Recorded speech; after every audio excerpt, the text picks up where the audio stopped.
তো এই শেল্টার, একটা মাত্র শেল্টার, সেটাও কি হয়ে গেছে, হারিয়ে যাওয়ার অবস্থা। যদি এটাকে মিথ্যা হয়, কত কঠিন পরিস্থিতি তিনি সামনা করেছেন, মোকাবেলা করেছেন। এরপর আসেন আমাদের আজকে দ্বিতীয় আলোচনার বিষয়, সেটা হলো ইসলামের প্রথম হিজরত। তাদের থেকে আমরা দুইটা জিনিস পাই। একটা হলো কুফরের উপর, শিরিকের উপর জমে থাকার বিষয়টা পরিষ্কার আরো বেশি হয়ে যায়। আত্মীয়তার দোহাই দে, ইমানের কারণে নয়। सैयदुल अवली सैयदुल आखिरी वो है मेरा नबी, वो है मेरा नबी। तुझसा कोई नहीं, तुझसा कोई नहीं मुस्तफा। নাহমাদুহু ওয়া নুসাল্লি আলা রাসূলিহিল কারীম, আম্মা বা'দ, ফাআউযু বিল্লাহি মিনাশ শাইতানির রাজীম, বিসমিল্লাহির রহমানির রহিম, ওয়া মা আরসালনাকা ইল্লা রাহমাতাল লিল আলামিন। তো আমাদের আলোচনা কালকে শেষ হয়েছিল রাসূল করিম সাল্লাল্লাহু আলাইহি সাল্লাম এবং সাহাবাদের উপর কি পরিমাণ কষ্ট মুশরিকরা দিয়েছে, কাফেররা দিয়েছে, এই আলোচনার মধ্যে আমরা শেষ করেছিলাম। দেখেন, শারীরিক কষ্ট, মানসিক কষ্ট, চাচার কাছে চাচার দ্বারস্থ হওয়া যে আপনার ভাতিজাকে কন্ট্রোল করো, নাহলে আমরা অনেক ক্ষতি করে ফেলবো, এটাও তারা বাস্তবায়ন করতে পারেনি। চতুর্থ, লোভ দেখানো, ঠিক আছে। এরপরে এই সব কিছু করার পরে তারা যখন ব্যর্থ হলো, তখন বলল যে আল্লাহর হাবিবের যে দাদার বংশ ছিল আব্দুল মুত্তালিব এবং যে পরদাদার বংশ ছিল বনু হাশেম, তাদেরকে বলল যে মুহাম্মদুর রাসূলুল্লাহ সাল্লাল্লাহু আলাইহি সাল্লামকে আমাদের কাছে সুপর্দ করে দিন, অন্যথায় আমরা আপনাদের সাথে বয়কট করব। যদি মুহাম্মদকে সুপর্দ না করে দেন তাহলে কি হবে, আপনাদের সাথে সমস্ত ব্যবসা বন্ধ, আপনাদের সাথে সম্পর্ক বন্ধ, সবকিছু বন্ধ। তো এই কথা বলার পরে বনু হাশেম এবং বনু আব্দুল মুত্তালিব, অর্থাৎ রসুলের দাদার বংশ মানে রসুলের চাচারা, আর বনু হাশেম মানে রসুলের পর দাদার বাবা, এই বংশ দুইটা বংশ রসুল সাল্লাল্লাহু আলাইহি সাল্লামকে সুপর্দ করে দেয় নাই, মেরে ফেলবে সুপর্দ করে দিলে, এই কথা ভাবে সুপর্দ করে দেয় নাই। তো তাদের সাথে বয়কট হয়েছে, তারা এই বয়কটের বিষয়টাকে মেনে নিয়েছে, কিন্তু রসুল করিম সাল্লাল্লাহু আলাইহি সাল্লামকে কি করে নাই, সুপর্দ করে দেয় নাই। এখন এই বয়কটটা কখন হয়েছিল এ বিষয়ে মতভেদ আছে। এটা মানে তাদের বয়কটটা হয়েছিল, তাদেরকে যে এক জায়গায় আবদ্ধ করে রাখা হয়েছিল আবু তালেবের ঘাটিতে, অর্থাৎ আবু তালেবের উপত্যকা ছিল, ওই উপত্যকার মধ্যে সবাইকে চলে যেতে বলা হয়েছে। তারা সেখানে বন্দী থাকবে, তারা বাইরে কারোর সাথে ব্যবসা বাণিজ্য করতে পারবে না, তাদের সাথে কোনো বিবাহ বন্ধন আবদ্ধ হতে পারবে না। কোনো আরব গোষ্ঠী এই দুই বংশের সাথে, বনু হাশেম, বনু আব্দুল মুত্তালিব এবং মুহাম্মদ এবং তার সাথী সঙ্গীদের সাথে কোনো সম্পর্ক রাখতে পারবে না। সমস্ত আরব একসাথে হয়ে গেছে। এখন এই কঠিন মুহূর্ত, সাহাবায়ে কেরাম তো এমনিতে আগে থেকে নির্যাতিত, এই নির্যাতন কাফেরদের উপর আসছে, অর্থাৎ যে সমস্ত কাফেররা কাফের অবস্থায় আত্মীয়তার কারণে, নিকট আত্মীয় হওয়ার কারণে রসুল করিমকে আশ্রয় দিয়েছেন, তারাও কি করেছেন, বিপদে পড়েছে। তো বনু হাশেম এবং বনু আব্দুল মুত্তালিব তারা বলছে আমরা রসুলকে কোনোভাবে সুপর্দ করবো না, আমাদের ভাতিজাকে আমাদেরকে যেরকম হয়েছে সেরকম করো। তো তারা সবাই মিলে একটা চুক্তিপত্র লিখেছে, সন্ধিপত্র লিখে শেষে পুরা সন্ধিপত্রের জিনিসটাকে কাবা ঘরের সাথে ঝুলিয়ে দিয়েছে, বাইতুল্লাহর সাথে ঝুলিয়ে দিয়েছে। সেখানে লেখা ছিল যে এই দুই বংশের সাথে পুরা আরবের কোনো সম্পর্ক নাই, তারা কোনো বিবাহ সাথে দিয়ে যেতে পারবে না, কারোর সাথে বিবাহ করতে পারবে না, কোনো প্রকার ব্যবসা বাণিজ্য তারা হবে না। এমনকি কোনো বাহির দেশ থেকে কোনো তিজারতি কাফেলা, ব্যবসায়িক কাফেলা আসলে তাদেরকে বলে দিত যে এদের সাথে কোনো প্রকার ব্যবসায়ী করবা না, জিনিস সামানপত্রের দাম অনেক গুণে বাড়িয়ে দাও যাতে তারা কিনতে না পারে। তো এমন হইতে এমন অবস্থা হয়ে এলো যে তারা সামান কেনার জন্য বাইরে যেত, আর ব্যবসায়ীরা তাদের অনেক দ্বিগুণ চারগুণ দাম প্রাইস বাড়িয়ে দিত। তো তারা ব্যর্থ হয়ে এমন অবস্থা ফিরে আসতো যে এখানে আসছে ওয়াহুম হাত্তা ইয়ারজিআ ইলা আতফালিহি ওয়াহুম ইয়াতাদাউনা মিনাল জুই, তাদের বাচ্চারা ক্ষুধায় ছটফট করত। তো 3 বছর এমন বন্দী অবস্থায় তারা কাটিয়েছে, এটাকে বলে আবু তালেবের ঘাটিতে আবদ্ধ হওয়া। তো এই 3 বছর তাদের এমন অবস্থা, খানা পিনা না পেয়ে তারা গাছের পাতা খেতে শুরু করলো। ওয়ারাকুশ শাজার, খবাতুশ শাজার, এরকম ভাবে আসছে যে গাছের পাতাটা খেয়ে তাদের জীবন অতিবাহিত করতে লাগলো, অনেক কষ্টের জিন্দেগি। তো কেউ বলছে এই জীবন 2 বছর ছিল, কেউ বলছে 3 বছর। তো প্রসিদ্ধ মত হলো 3 বছর তারা এভাবে আবদ্ধ ছিল। এখন এই যে এই বিষয়টা তারা করলো, এরপরে দেখেন এখান থেকে আমাদের কি বিষয় জানা যায়। প্রথম তো বললাম যে কখন এটা হয়েছিল, এই বিষয়ে কিছু কথা আছে। এই বিষয়ে মোটমাট 2টি মত পাওয়া যায়। একটা হলো যে নবুয়ত পাওয়ার 7ম বছর বছরে মুহররম মাসে এটা হয়েছিল, নবুয়ত পাওয়ার 7ম বছরে, অর্থাৎ আল্লাহ রসুলের বয়স যখন 47 তখন এই বিষয়টা হয়েছিল, মুহররম মাসে এই বিষয়টা হয়েছিল। রাফিগুলো লিখতে হবে না নাকি? আচ্ছা, আজকে দেখি অনেক খাতাটাতে আনে নেই, এখান থেকে আজকে মনে করো আজকে থেকে অনেক পরীক্ষা চলে আসবে। তো নবুয়তের 7ম বছরে মুহররম মাসে এটা হয়েছিল, অনেকের মত এটা এরকম। তো আবার কেউ কেউ মত এটাও পেশ করেছেন যে আল্লাহ রসুলের বয়স যখন 45 অর্থাৎ নবুয়তের 5ম বছর, এই দুইটা মত বেশি পাওয়া যায়। কিন্তু অধিকাংশ ক্ষেত্রে দেখা যায় যে 7ম বছরের মতটাকে অনেকে কি বলেছেন, মানে প্রাধান্য দিয়েছেন। তাহলে আমরা পেলাম 2 বছর 3 বছর, দুইটা মত পেলাম। 3 বছরের মতটা প্রসিদ্ধ বললাম। আবার নবুয়তের 5ম বছর আর নাকি 7ম বছর, এই নিয়ে মতভেদ আছে। 7ম বছরটা 7ম বছরের মুহররম মাসে এই বিষয়টা হয়েছিল, এই মতটা পাওয়া যায়। তো 5ম হোক 7ম হোক, এটার সাথে আমাদের শিক্ষার তেমন কোনো কি নেই, যেটাই হোক না কেন মোটমাট কথা 2.5-3 বছর সেখানে ছিল, নবুয়তের 5ম বছর হোক 7ম বছর হোক, যেগুলো মত আছে সেগুলো আপনাদের সামনে আমি বলে দিলাম। তো এরপরে তাদের সাথে এই চুক্তি বন্ধ হওয়ার পরে আল্লাহর হাবিব সাল্লাল্লাহু আলাইহি সাল্লাম অনেক পেরেশান, কারণ পুরা জিনিসটার মানে আমরা যদি বাংলায় বলি, যত নষ্টের মূল তুমি, একটা কথা আছে কি নাই? তো সবাই কেউ মুখে না বললেও অন্তর এই কথা তো আছে। আমাদের উপর এই কষ্ট একমাত্র এক ব্যক্তির কারণে আমাদের আজকে এই কষ্ট। সেই ব্যক্তি যদি দাওয়াত থেকে বিরত থাকে যায় তাহলে আমাদের আর কোনো কষ্ট নেই। তো আল্লাহ রসুল পেরেশান, ভারাক্রান্ত, আমার জন্য এতগুলো মানুষ। নিজের সাহাবীরা কষ্ট করলে সেটা পর্যন্ত আল্লাহ রসুলের সহ্য হতে চাচ্ছিল না, আবার কাফের যারা আল্লাহ রসুলকে মেনে নিতে পারছে না তাদেরকে কিরকম কষ্ট করতে হচ্ছে শুধুমাত্র এক ব্যক্তির দাওয়াতের কারণে। তো এই কথা আল্লাহ পাক তো ভালোই জানেন। আল্লাহ পাক আল্লাহ রসুলের সম্মানকে বাড়াবেন চারিদিকে, এটা আল্লাহ পাকের নিজাম। এখন এখানে দেখেন 3 বছর পর রসুল করিম সাল্লাল্লাহু আলাইহি সাল্লামের কাছে ওহী আসলো, যে মানে এটা খেয়াল আসলো, আমি আমার চাচাকে গিয়ে বলি, আল্লাহর পক্ষ থেকে ওহী আসলো যে চার্টে তারা লিখেছে যে আমাদের সাথে তোমাদের সমস্ত চুক্তি বন্ধ হয়ে গেল, ব্যবসায়িক চুক্তি, বৈবাহিক বন্ধন আবদ্ধ হওয়া সবগুলো তোমাদের সাথে আজকে থেকে খতম। এই কথাটা যে চুক্তিপত্রে লেখা ছিল, যে চার্টে যে কাগজে লেখা ছিল, সেটা বাইতুল্লাহর গিলাফে ছিল। ওইখানে আল্লাহ পাক রব্বুল আলামিন এক ধরনের পোকা ওই কাগজকে খেয়ে ফেলার জন্য নিযুক্ত করে দিয়েছে। ওই পোকা এসে পুরা কাগজের সবগুলো লেখা খেয়ে নষ্ট করে ফেলেছে, শুধুমাত্র আল্লাহ রাব্বুল আলামিনের নামটা বাকি রয়ে গেছে। তো মুহাম্মদ সাল্লাল্লাহু আলাইহি সাল্লাম ওই কাগজটা এরকম মোড়ানো ছিল, মানে দেখা না যায় মতো। তো আবু তালেবের কাছে রসুল করিম গিয়ে বললেন যে হে আমার চাচা, আমার তো এরকম মনে হচ্ছে যে ওইখানে পোকা এসে সমস্ত লেখা বরবাদ করে দিয়ে যে চুক্তি তাদের সাথে আমাদের ছিল, ওই চুক্তি খণ্ডন বা বন্ধ করার বা শেষ করার সময় এসে গেছে। কারণ এই চুক্তিটা এখন লেখা নাই, কোনো জায়গায় লেখা না থাকলে এটার কি আর কোনো দাম থাকে? লেখা যতদিন আছে ততদিন কি থাকে? দাম থাকে। এখন যদি লেখা না থাকে, কিভাবে আপনি সুবুত পেশ করবেন, প্রমাণ পেশ করবেন যে আমাদের সাথে একটা চুক্তি হয়েছিল বনু হাশেম আর বনু আব্দুল মুত্তালিবের সাথে? এখন লেখা তো খেয়ে ফেলছে পোকায়। তো আবু তালেব বড় বড় সর্দারকে ডাকলেন, ডাকার পরে বললেন যে আমার ভাতিজাকে আমি কোনোদিন মিথ্যাবাদী হিসেবে পাইনি, প্রত্যেকটা কথা তার সত্য হয়। আজকে সে এমন আজীব গরিব কথা বলছে, একটা আশ্চর্যজনক কথা বলছে। তো আমি যদি এই কথাকে সত্য পাই, তাহলে আমি তোমাদের সমস্ত আরবকে অনুরোধ করব আমার ভাতিজাকে তোমরা ছেড়ে দাও তার অবস্থার উপর, তাকে তার মতো থাকতে দাও, আর তাকে নিয়ে বাড়াবাড়ি করিও না, তোমাদের অবস্থা খারাপ হবে। আর যদি সে মিথ্যাবাদী হয়, অর্থাৎ তার কথা যদি আমি মিথ্যা পাই, অর্থাৎ সে চার্ট আনার পর যদি সেখানে সে যেরকম বলেছে সেরকম যদি না থাকে, তাহলে আমি তোমাদের কাছে মুহাম্মদকে সুপর্দ করে দিব, তোমরা যেরকম হচ্ছে সেরকম করে নাও। অনেক ক্রিটিক্যাল সিচুয়েশন। আবু তালেব পর্যন্ত বিগড়ে গিয়েছে, যে আবু তালেবের একমাত্র শেল্টার ছিল মুহাম্মদ রাসূলুল্লাহর জন্য, সেটা ছিল আবু তালেব। যদি আবু তালেব না থাকতো, মুহাম্মদ রাসূলুল্লাহ সাল্লাল্লাহু আলাইহি ওয়াসাল্লামকে প্রথম 2-4 দিনে শেষ করে দিত আবু লাহাব, আবু জাহেলেরা। তো এই শেল্টার, একটা মাত্র শেল্টার, সেটাও কি হয়ে গেছে? হারিয়ে যাওয়ার অবস্থা। যদি এটাকে মিথ্যা হয় তাহলে তোমাদেরকে সুবদ্ধ করে দিব। এরপর নিয়ে আসছে চার্ট,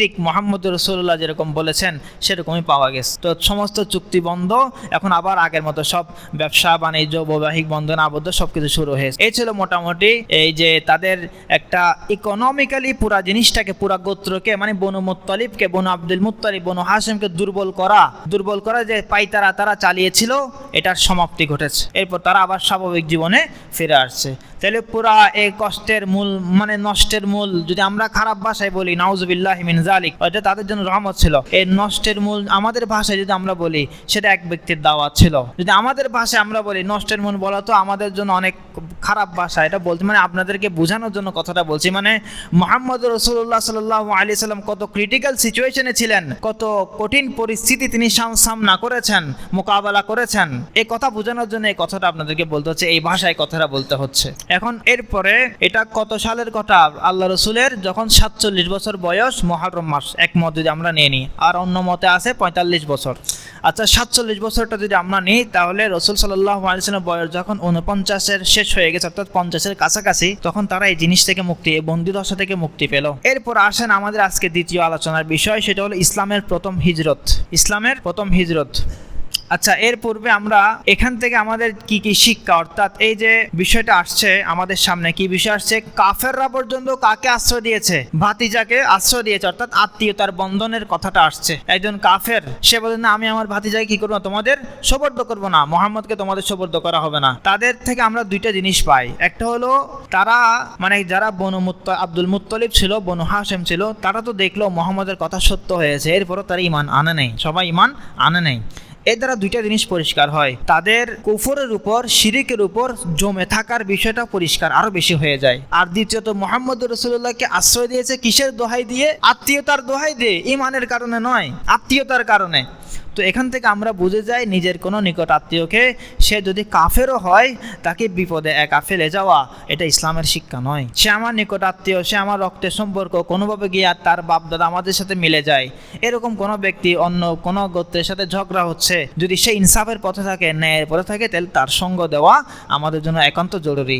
মুহাম্মদ রাসূলুল্লাহ ন্যায়ের পথে ছিলেন কি ছিলেন না? তো মুহাম্মদ রাসূলুল্লাহর সাথে আব্দুল মুত্তালিব, বনু আব্দুল মুত্তালিব আর বনু হাশেম সাথে দিয়েছে কি দেয় নাই? তো এই জন্য আত্মীয়তার রক্ষা করাটা, যদিও আমার দূরসম্পর্ক হোক, যদিও সে আমার সাথে সব মতে একমত না হোক, তার সাথে আমার কিছু মত পার্থক্য থাকুক, যেরকম কাফের আর ইমানের পার্থক্য ছিল। আবু তালেবদের সাথে মুহাম্মদ রাসূলুল্লাহ কিসের পার্থক্য? ইমান আর কুফরের পার্থক্য, কোনো সামান্য 19-20-এর পার্থক্য নয়, আসমান জমিনের পার্থক্য, ডান বামের পার্থক্য, হক বাতিলের পার্থক্য। এই পার্থক্য থাকা সত্ত্বেও আত্মীয়তা রক্ষার এত বেশি, তারা আত্মীয়তা রক্ষার বিষয়টাকে এত গুরুত্বের সাথে দেখেছে যে আল্লাহ রসুলকে একা ছাড়ে নাই, বিপদের মুহূর্তে সাথ দিয়েছে। এর থেকে আরেকটা বিষয় আমরা বুঝতে পারি যে দেখেন, যারা রাসূল করিম সাল্লাল্লাহু আলাইহি সাল্লামকে এই বিপদের মুহূর্তে সাথে দিয়েছে তারা দুইটা গোত্র, বনু হাশেম, বনু আব্দুল মুত্তালিব। কিন্তু এই আশ্রয় দেওয়াটা আত্মীয়তার কারণে শুধু ছিল, ঈমানের কারণে ছিল না। কিন্তু এই দুই গোত্রকে এই আশ্রয় দেওয়া জাহান্নামের আগুন থেকে বাঁচাইতে পারে নাই। তো আত্মীয়তার উপর কিসের অবস্থান? ঈমানের অবস্থান। যদি আপনার ঈমান থাকে, আপনার আমল ঠিক থাকে, তাহলে আত্মীয়তা ছাড়া আপনি জান্নাতি। আর যদি ঈমান না থাকে তাহলে এরকম নবীর বংশের মানুষে আপনি জান্নাতে যেতে পারবেন না, যদি আপনার ঈমান, যদি নবীর উপর ঈমান যদি না থাকে। তো এই জিনিসটা আমাদের পরিষ্কার হওয়া দরকার, সবার উপরে কার স্থান? ঈমানের স্থান। আর দ্বিতীয় শিক্ষা আমরা এই আবু তালেবের ঘাটির এই অবরুদ্ধ ঘটনা থেকে আমরা শিখেছি, সেটা আত্মীয়কে বিপদে একা ছেড়ে না দেওয়া, কোনো আত্মীয় স্বজনকে কি না করা? বিপদে একা ছেড়ে না দেওয়া। কেমন মনে করছেন আপনি? সাহাবায়ে কেরাম কষ্ট করছে না মনে, দিল মানে, কিন্তু যারা প্রথমে বিরোধিতা করেছে, মুহাম্মদ রাসূলুল্লাহকে দাওয়াত দিতে নিষেধ করেছে, তারাও শুধু আত্মীয়তার কারণে বলছে আমরাও পাতাকে এগিয়ে থাকবো, কোনো মতো কষ্ট করি, আত্মীয়তার কারণে, শুধুমাত্র রক্তের সম্পর্কের কারণে। তো এই কথাগুলো আমাদের বুঝে চাই, এই বিষয়টা আমাদের এখান থেকে অনেক গুরুত্বপূর্ণ একটি শিক্ষা আমরা পেয়ে যাই। এরপর আমরা চলে আসি হিজরত। রাসূল করিম সাল্লাল্লাহু আলাইহি সাল্লামের সাহাবায়ে কেরাম হিজরত করেছেন। ইসলামের প্রথম হিজরত যদি প্রশ্ন করে ইসলামের প্রথম হিজরত কোথায় হয়েছিল, তাহলে আপনাদের জবাব হবে ইসলামের প্রথম হিজরত ছিল হাবশাতে, ইথিওপিয়ায়। কোথায়? ইথিওপিয়ায়, হাবশা, এখন বর্তমানে যেটা ইথিওপিয়া বলা হয়। সাহাবায়ে কেরাম দুইবার হাবশাতে সফর করেছেন, হিজরত করেছেন। কাফেরদের নির্যাতনে অতিষ্ঠ হয়ে মক্কা থেকে ইথিওপিয়ার দিকে হিজরত করে দুইবার গিয়েছেন। প্রথম দফায় কিছু সাহাবী গিয়েছেন, দ্বিতীয় দফায় আর কিছু সাহাবী গিয়েছেন। তো রিওয়ায়াতে আসছে প্রথম যে হিজরত সেটা হলো রজব মাসে, অর্থাৎ রজব মাস। রসুলের বয়স যখন 45, এই কথাটা আসছে, তখন মাত্র 11 জন পুরুষ এবং 14 জন মহিলা, 4 জন মহিলা, তারা কোথায় গেছে? হিজরত করে। অর্থাৎ 15 জন সাহাবী কোথায় হিজরত করে গেছে? প্রথমবারের মতো হাবশা হিজরত করে গেছে। কত সালে?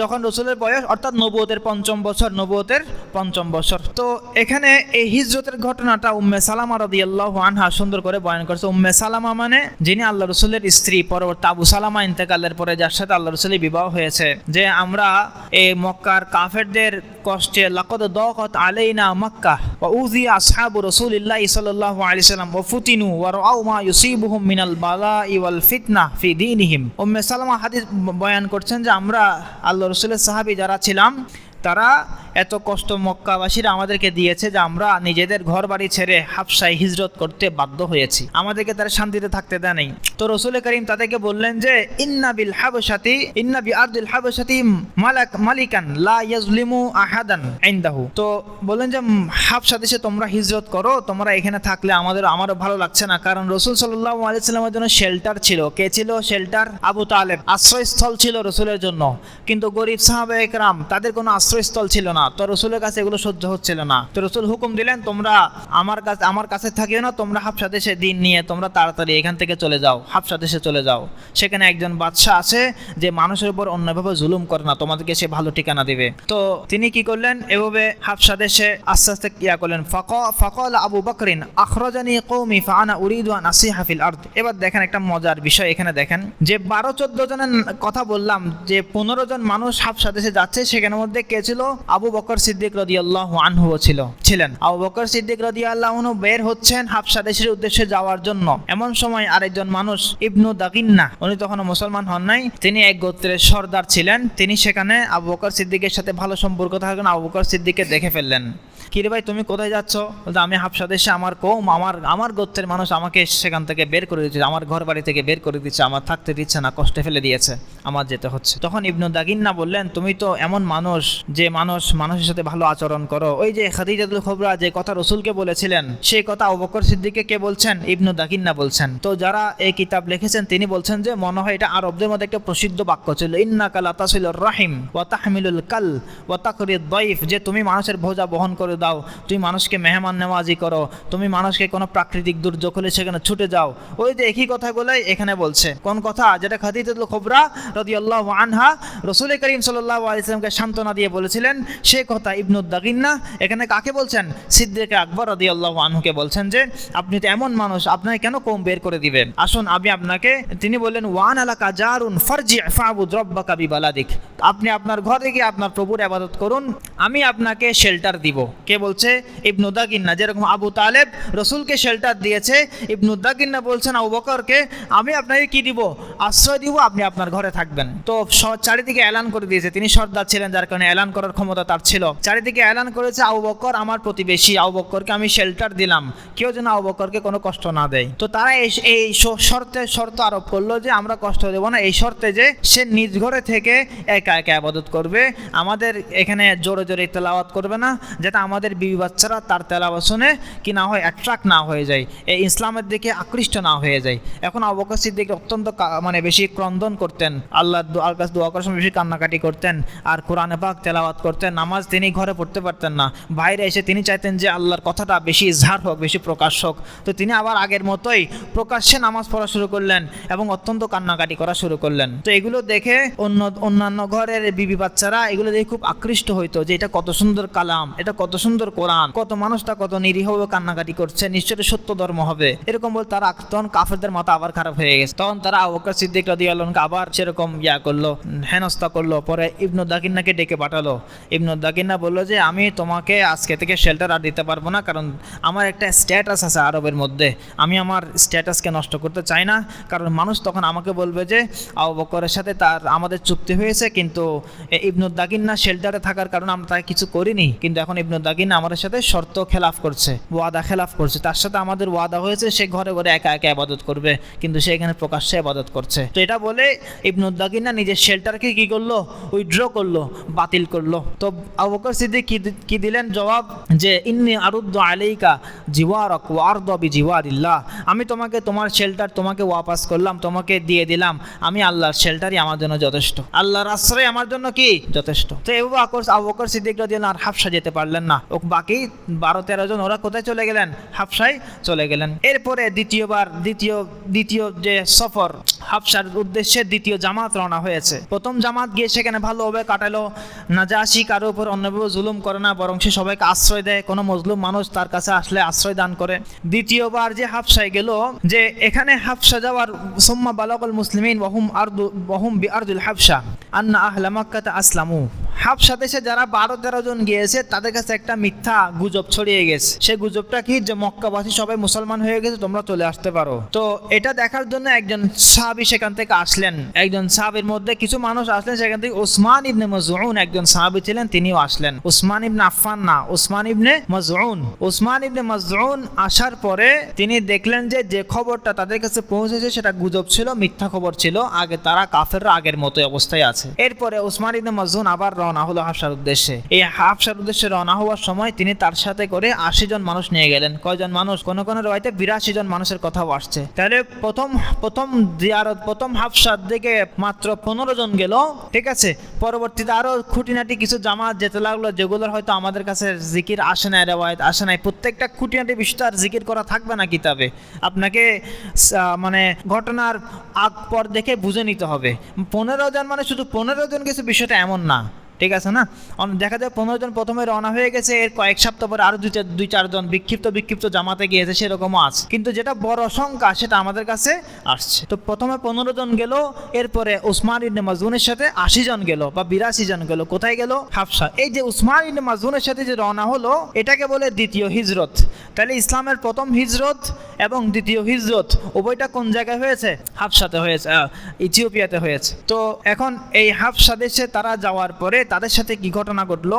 হাবশা দেশে যারা গেল তাদের মধ্যে একজন মুসলমান, আল্লাহ রাসূল সাল্লাল্লাহু আলাইহি ওয়াসাল্লামের চাচাতো ভাইও ছিলেন, জাফর ইবনে আবি তালেব। মানে আবু তালেবের তিনজন ছেলে প্রসিদ্ধ, আকিল, আলী, জাফর। আকিল, জাফর, আলী। আর একজন হয়তো আছে, আমার নাম মনে হচ্ছে না, বা এই তিনজনে হবে। তো আকিল, জাফর, আলী। তো জাফর ইবনে আবি তালেব তিনি আল্লাহ রাসূলের চাচাতো ভাই, তিনিও কোথায় গিয়েছেন?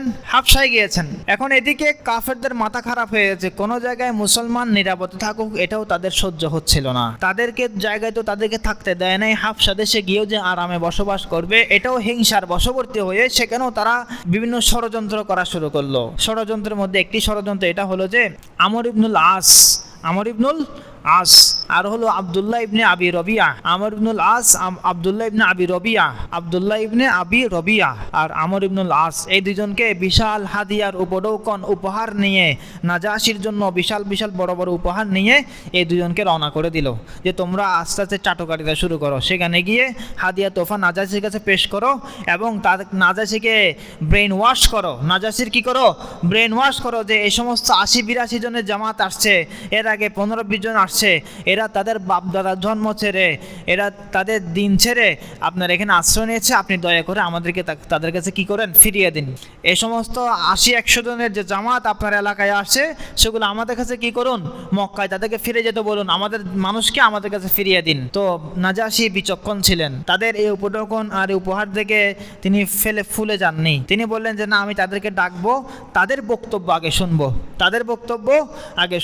তো এই জন্য যারা বড় পোস্টে থাকবে তাদের সবার কথা শোনা দরকার। কারো উপঢৌকনে এরকম কারো চাটকারিতায় বা কোনো লোভের মোহে একজনের কথা না শুনলে বাস আমি ফয়সালা করে দিলাম, আমি শাসন করে দিলাম বা হুকুম জারি করে দিলাম, এরকম যেন না হয়। তো তাদেরকে ডাকা হলো, পুরো জামাতকে ডাকা হলো। তাদের পক্ষ থেকে একজনকে তারা কথা বলার জন্য নিযুক্ত করলো। তিনি কে ছিলেন? জাফর ইবনে আবু তালেব। জাফর ইবনে কে? আবু তালেব। তো জাফর ইবনে আবু তালেবকে জিজ্ঞেস করলো যে তোমাদের কি বক্তব্য, তোমরা কি, তোমাদের ধর্মের বিষয়টা কি, আমার একটু শুনিয়ে দাও, তোমাদের নবী কি বলতে চাচ্ছেন।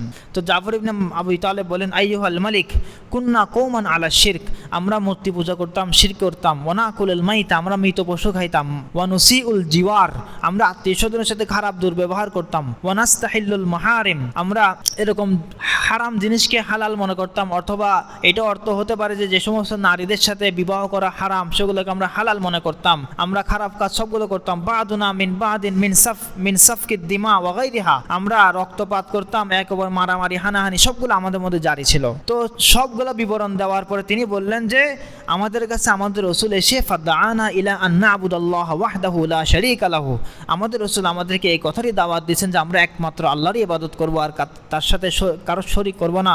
ওয়া নাসিলুর রহিম, আমরা আত্মীয়তা সম্পর্ক ঠিক রাখবো। ওয়া নুহসিনুল জিওয়ার ওয়া নুসাল্লি ওয়া নাসুম ওয়া লা না'বুদু গায়রাহু, আমরা নামাজ রোজা করব এবং মানুষের সাথে ভালো ব্যবহার করব, আল্লাহর সাথে কাউকে শরীক করব না। এই ভালো কথাইগুলো তো আমাদেরকে শিক্ষা দিচ্ছে আমাদের নবী, কোনো উদ্ভট কত কথাবার্তা তো আমাদেরকে শিক্ষা দিচ্ছেন না তিনি। আর জাফর ইবনে আবু তালেব সুন্দর করে সেটা বুঝিয়ে দিলেন। কাকে বুঝিয়ে দিলেন? নাজাশিকে। নাজ্জাশি নাকি নাজাশি শব্দটা কি উচ্চারণ? নাজাশি, প্রসিদ্ধ হলো নাজ্জাশি, কিন্তু আরবিতে জিমের উপর কোনো কি নাই, তাসদিদ নাই, তো নাজাশি বলাটাই উত্তম। তো এখন তারা এই কথাগুলো নাজাশিকে আবু জাফর ইবনে আবু তালেব মুসলমানদের পক্ষ হয়ে তর্জমান হয়ে একজন সুন্দর করে কথাগুলো বুঝিয়ে দিলেন। তো এখন সবাইকে ডাকলেন, আবার তোমাদের কাছে তোমাদের যে কোনো ট্রান্সক্রিপ্ট আছে কিনা, তোমাদের কাছে যে নবী কোরআন নিয়ে আসছে ওই কোরআনের কোনো মুসহাফ বা কোনো নুসখা বা কোনো স্ক্রিপচার তোমাদের কাছে আছে কিনা, কোনো কিছু পড়ার মতো কিছু আছে আমাদের কাছে? তো বলছে হ্যাঁ আছে। তখন শুরু করলেন জাফর ইবনে আবু তালেব, শুরু করলেন ফাকর আলী সাদরান মিন কাফ হা ইয়া আইন সাদ যিকরু রাহমাতি রাব্বিকা আবদাহু জাকারিয়া ইজনা নাদা রব্বাহু নিদাআন খাফিয়া। সূরা মরিয়মের কয়েক আয়াত তেলাওয়াত করলেন। তখন নাজাশি চোখ দিয়ে গড়গড় করে পানি বের হতে লাগলো। যারা তিনি এই কোরআন কি আসল কোরআন না নকল কোরআন এটা যাচাই করার জন্য তিনি নাসরা অর্থাৎ খ্রিস্টানদের বড় বড় পাদ্রীকে ওনার দরবারে হাজির করেছেন ওই সময়, যে পরীক্ষা করে এটা কি মানে আসল কোরআন নাকি নকল কোরআন, আসল কিতাব আসমানি কিতাব নাকি নকল কি আসমানি কিতাব। বড় বড় পাদ্রী সবাই উপস্থিত সেখানে ছিলেন, তারাও গড়গড় করে চোখ দিয়ে পানি বললেন। তারা বললেন যে ইন্না হাযাল কালাম লা ইয়াখরুজু মিনাল মিশকাত আল্লাতী জাআ বিহা মূসা ইনতালিকু রাশিদিন। তো নাজাশি তখন বলে উঠলো, আমি এই কালাম থেকে এমন সুবাস পাচ্ছি, এই কালামটা ওই দ্বীপাধার থেকে বের হয়েছে যে দ্বীপাধার থেকে মূসা নবীর তাওরাত বের হয়েছে। অর্থাৎ যে সেন্টার অফ লাইট, দ্বীপাধার বলা হয় কোনো আলোকের সেন্টার যেখান থেকে সমস্ত লাইট সরবরাহ করা হয়। তো যেখান থেকে মূসা নবীর তাওরাত বের হয়েছে ওইখান থেকে কোরআনও বের হয়েছে। অর্থাৎ যে আল্লাহ থেকে যে জিবরিল আমিনের মাধ্যমে তাওরাত এসেছে, সে জিবরিল আমিনের মাধ্যমে কি এসেছে? আল্লাহ হয়ে কোত্থেকে? জিবরিল মাধ্যমে রসুলের কাছে এসেছে। তো সবাই কান্নাকাটি শুরু করলো, এটা সত্য কালাম। এখানে আসছে যে হাত্তা আখদলা লেহিয়াতাহু, নাজাশির বাচ্চার দাড়ি পর্যন্ত কি কান্নার কারণে ভিজে গিয়েছে। সমস্ত পাদ্রীদের দাড়ি, তাদের হাতে থাকা তাদের মুসহাফ সবগুলো ভিজে গিয়েছে কান্না করতে করতে। কোরআন এটা মুজিজ মানে মানুষকে হয়রান করে দেয়।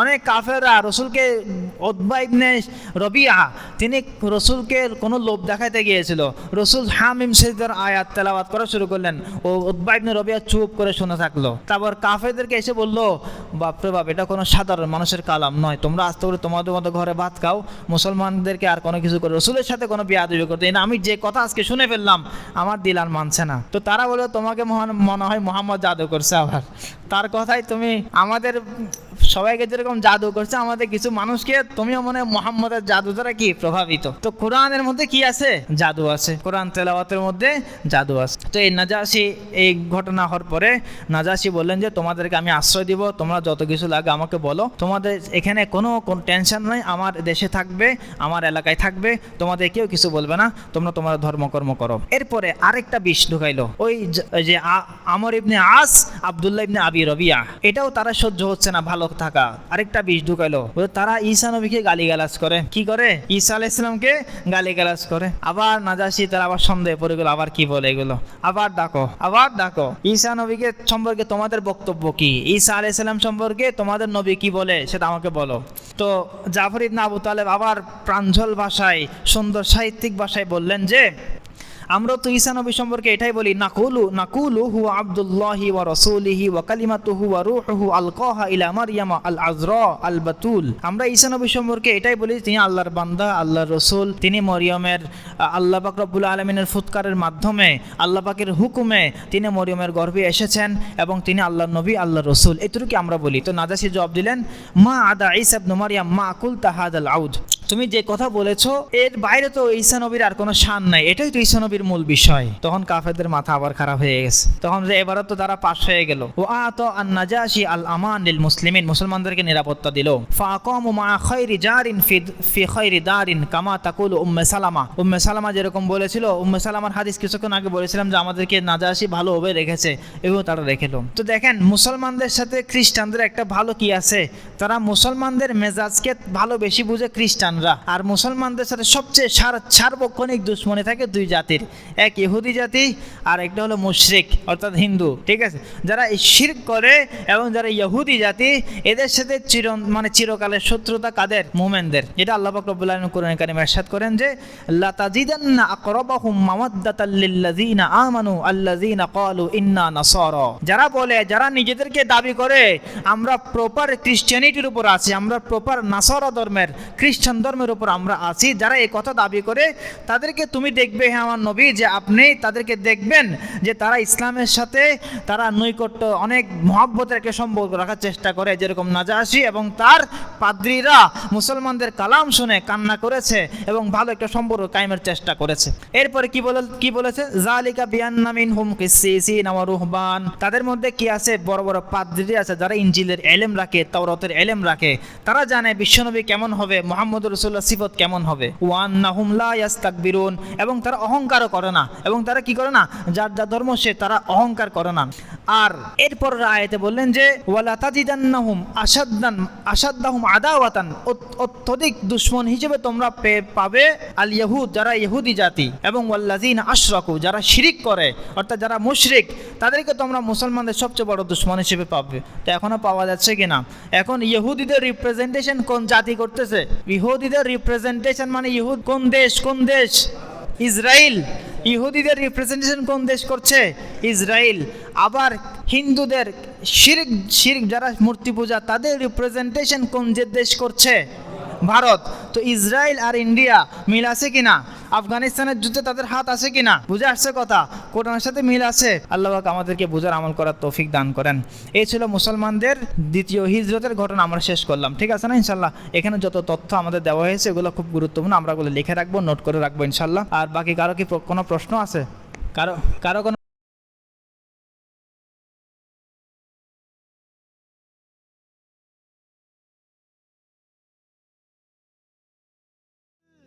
अवली सैयदुल आखिरी, वो है मेरा नबी, वो है मेरा नबी। तुझसा कोई नहीं, तुझसा कोई